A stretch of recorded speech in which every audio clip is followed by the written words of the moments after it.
Good morning students, this is Junita Mukherjee from SS Public School. Today we are going to take another part of class 11th physics. Here we have angular momentum in case of rotational about a fixed axis. So we are taking this help of the equation number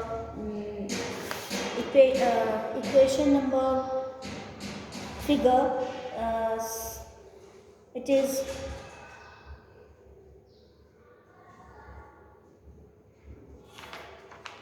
figure 7.17b. Okay, so in the previous equation also we have taken this particular equation. In this particular section we will be able to understand that the general equation of the total angular momentum of a system of n particles is given by the value L is equals to sigma I to n RIPI is this equation number 1. For a typical particle, we are taking this particular typical particle L is equals to R cross P as seen in the last section. R is equals to OP plus OP is equals to OC plus CP. Then P is equals to mv. We know that momentum is equals to mass into velocity. So L will be equal to OC into cross mv plus CP cross mv. So using the right hand screw rule, right hand rule, we can check that CP cross V is parallel to the fixed axis, and hence CP cross MV will be equal to R perpendicular MVK, where this will be equal to MR perpendicular square omega Q, since V is equals to omega R perpendicular. So similarly we can check OC cross V is perpendicular to the fixed axis. We denote the part I along the fixed axis, and the z axis will have the value Lz is equals to Cp plus Mv is equals to Mr square perpendicular I omega K, where L is equals to Lz plus Oc plus Mv, and L and omega are not necessarily parallel, and PV are always parallel, P and V are always parallel to each other.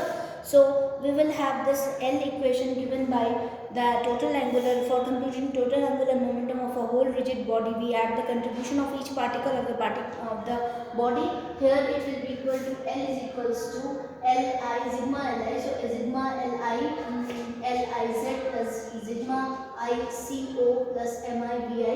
We denote L perpendicular and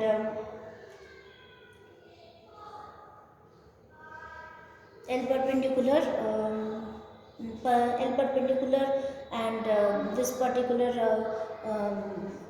from this particular step, that is Mi and Vi are respectively the masses and the velocities of the ice particle, and Ci is the certain of the center of the circle described by the particle. Lz will be equal to Ci is the center of the particle. This particular Lz will be equal to sigma Lzi sigma I Mi Ri square omega K, or Lz is equals to I omega K. This is equation number 3 we have taken, and from this particular equation, the last step from the perpendicular distance of the ith particle from the axis is r1, and by definition the moment of inertia of the body about the axis of the rotation I is equals to MIRI, where L is equals to Lz plus L perpendicular. The rigid body which have the maximum concentration in this chapter are symmetrical about the axis of rotation, and hence together such pairs will continue, that is the axis of the rotation of one of the symmetry axis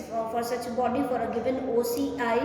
For every particle has a velocity Vi, then another particle of the velocity minus Vi located dynamically opposite to the circle of the center Ci described by the particle. Together such particle will contribute 0 to L perpendicular, and results the symmetrical body L perpendicular is equals to 0. Therefore L is equals to Lz is equals to I omega K. Fifth equation. Let differentiate this equation number 3rd.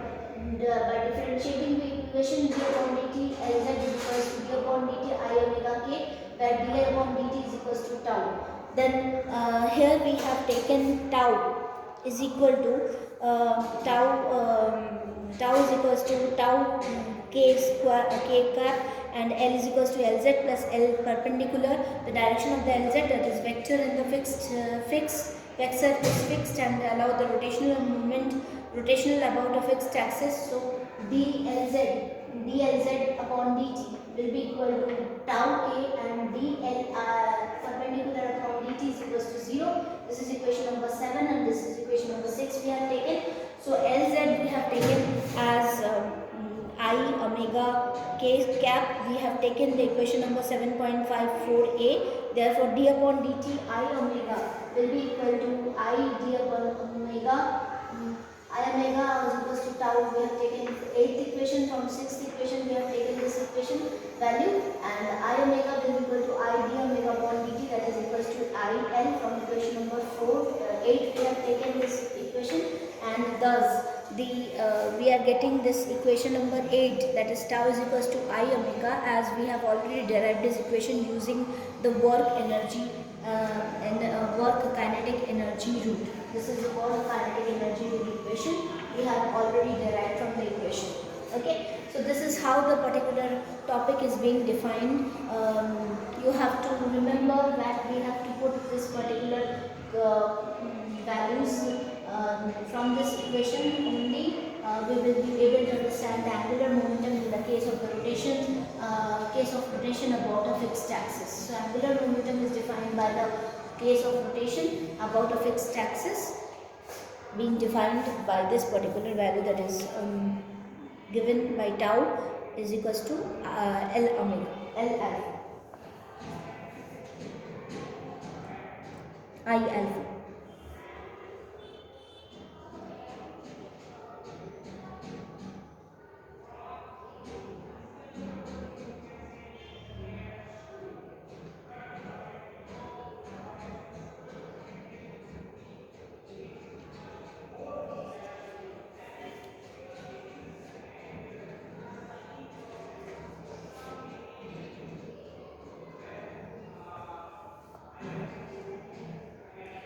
So students, conservation of angular momentum will be the next topic for this particular topic to be over. So I think you have understood this particular topic. Moving forward for another topic, that is conservation of angular momentum.